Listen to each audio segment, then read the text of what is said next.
લોકસભાની ચૂંટણી માટે બીજેપીનો ઝંઝાવાતી ચૂંટણી પ્રચાર। પ્રધાનમંત્રી નરેન્દ્ર મોદી છત્તીસગઢના બસ્તર અને મહારાષ્ટ્રના જબલપુરમાં કરશે ચૂંટણી પ્રચાર। તમિલનાડુમાં રાજનાથ સિંહ, યુપી રાજસ્થાનમાં જેપી નડ્ડા અને ઉત્તરાખંડમાં યોગી આદિત્યનાથ સંભાળશે કમાન।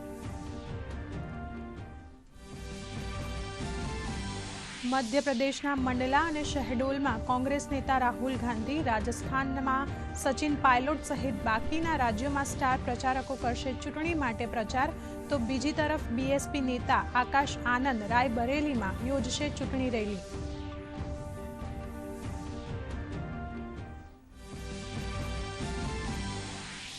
છવ્વીસ એપ્રિલે યોજાનારા બીજા તબક્કાની ચૂંટણી માટે ઉમેદવારી પત્ર લેવાનો આજે અંતિમ દિવસ। બીજા તબક્કામાં 12 રાજ્યોની 88 લોકસભા બેઠકો માટે 26 એપ્રિલે યોજાશે મતદાન।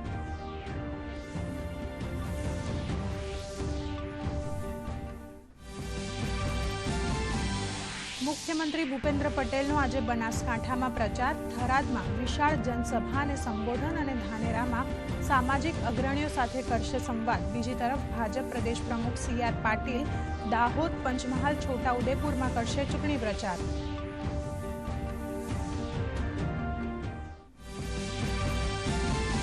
રાજ્યમાં કોંગ્રેસ પાર્ટી પણ પૂરજોશમાં કરી રહી છે ચૂંટણી પ્રચાર। પાટણમાં ચંદનજી ઠાકોરે, બનાસકાંઠામાં ગેનીબેન ઠાકોરે, જ્યારે આણંદમાં અમિત ચાવડાએ કર્યો ચૂંટણી માટેનો પ્રચાર।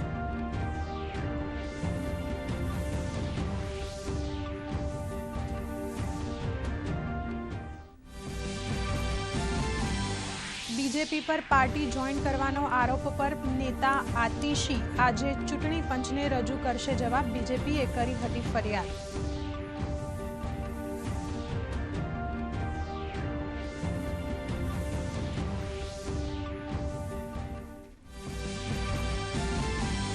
ઇઝરાયેલે દક્ષિણ ગાઝાથી હટાવી પોતાની સેના। હવે ઇઝરાયેલ અને હમાસની સાથે મિશ્ર કરશે નવા દોરની વાર્તા।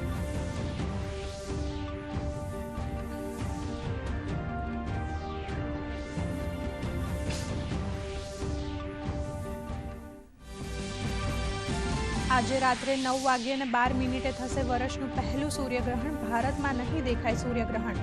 અમેરિકા, ઇંગ્લેન્ડ, મેક્સિકો સહિત કેટલાક અન્ય દેશોમાં દેખાશે ગ્રહણ।